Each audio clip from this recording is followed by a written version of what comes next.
نہ غلہ کسی کے ساتھ میں گیا اور نہ ہی سونا چاندی کوئی ساتھ میں لے کر گیا، ساتھ میں کچھ نہیں جائے گا۔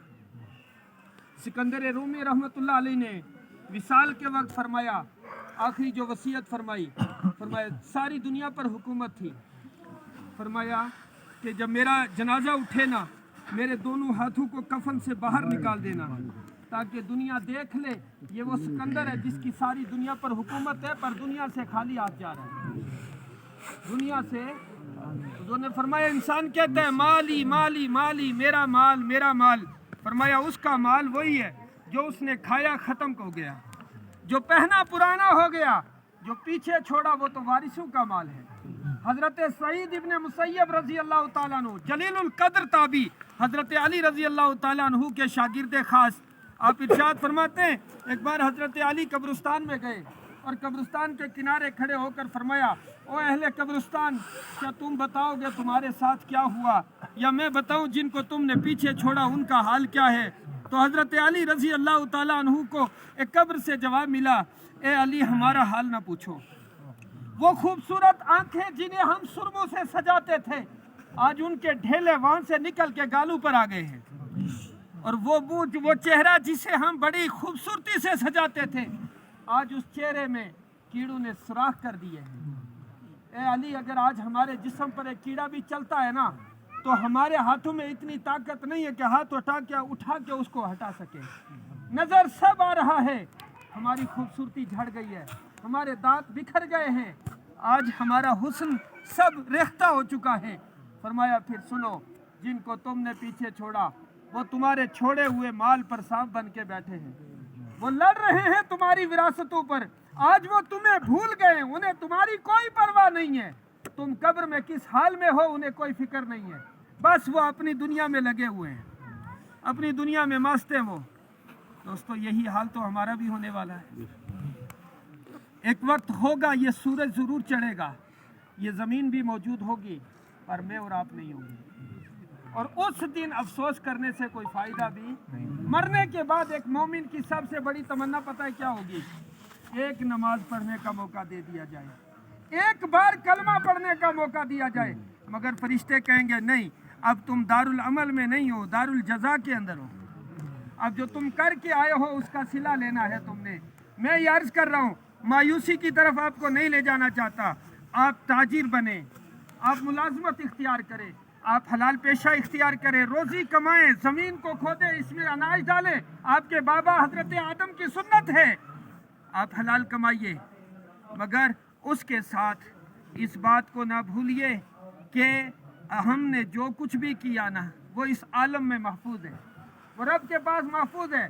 فرمایا اللہ کی بارگاہ میں قیامت کے دن ایک شخص کو پیش کیا جائے گا، جس دن فرمایا جائے گا الیوم نختم علی افواہہم، جس دن ہم ان کے منہ پر مہر لگا دیں گے، ہمارا منہ بند کر دیا جائے گا، اور پھر ہمارے ہاتھوں سے پوچھا جائے گا تو یہ ہاتھ ہمارے خلاف گواہی دیں گے، ہاں مولا اس نے ان ہاتھوں کے ذریعے سے کسی جو ہے یتیم کا سر جو ہے کسی یتیم کا گلا گھوٹا تھا، کسی کا مال مارا تھا، یا اس نے اس ہاتھوں سے یہ گناہ کیا تھا۔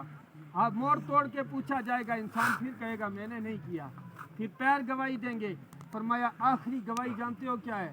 زمین کے جس حصے پر جس حال میں گناہ کیا ہوگا وہ اسی حال میں پیش کر دیا جائے گا، اسی حال میں وہ حصہ سامنے رکھ دیا جائے گا، اور انسان اپنے گناہ کو کرتے ہوئے خود دیکھے گا۔ اور جدید دور میں تو یہ بات سمجھنا اور بھی آسان ہے، یار انسانی عقل نے یہ کام کیا، آپ کی کسی بھی ایکٹیویٹی کو ایک موبائل میں کیچ کر لیا جاتا ہے۔ جب ایک موبائل ایک انسان کا بنایا ہوا موبائل اتنا کچھ کر سکتا ہے تو جس دن اس خالق نے ہماری زندگی کی ریل کھول دی تو پھر کیا ہوگا؟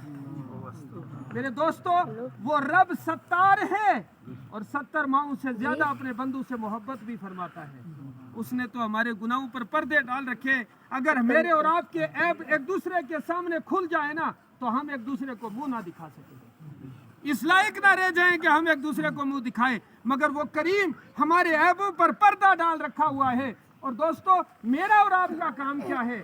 صبح کو بھی تلاش کرتے تو کسی کا عیب, دوپہر میں بھی تو کسی کا عیب, رات کو بھی تو کسی کا عیب, مگر رسول اللہ کا فرمان سنے.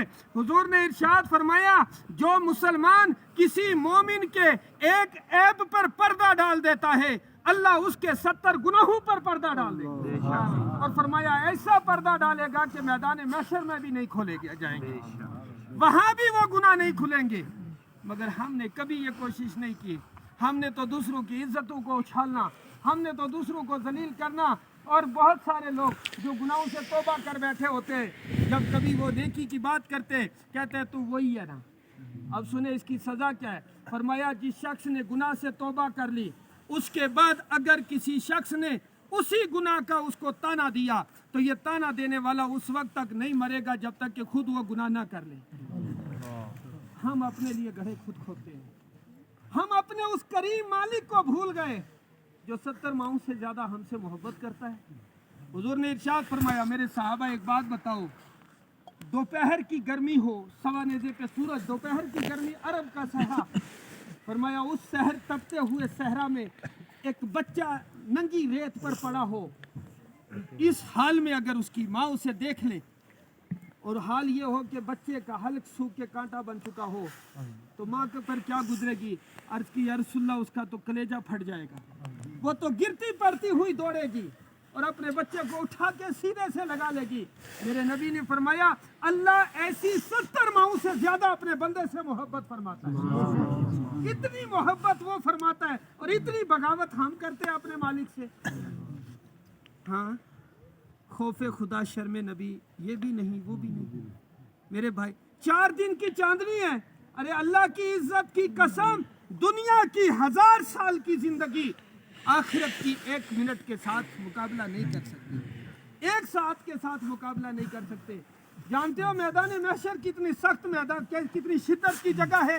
فرمایا میدان محشر 50,000 سال کا دن ہوگا, اور 50,000 سال کا دن یہ دنیا کے حساب سے نہیں بلکہ اللہ اور اس کے رسول کی اصطلاح میں جب دن بولا جاتا ہے نا 1000 سال کا ایک دن ہوتا ہے. 1000 سال کا, کیونکہ رسول اللہ صلی اللہ علیہ وسلم نے فرمایا اللہ تعالیٰ نے ہر امت کو 1 دن عطا کیا. کتنا؟ اور میری امت کو 1 دن اور آدھا اور کچھ حصے زائد, شاید کچھ حصے زائد مل جائے.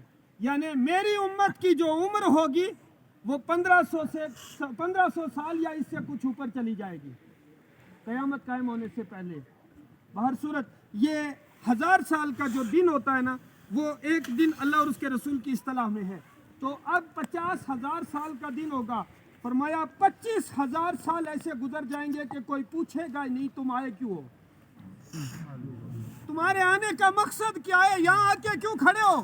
میرے نبی نے فرمایا کہ تمام مرد اور عورت غیر ختنہ شدہ مرد سارے ایک میدان میں برہنہ جمع ہوں گے, کوئی لباس کسی کے جسم پہ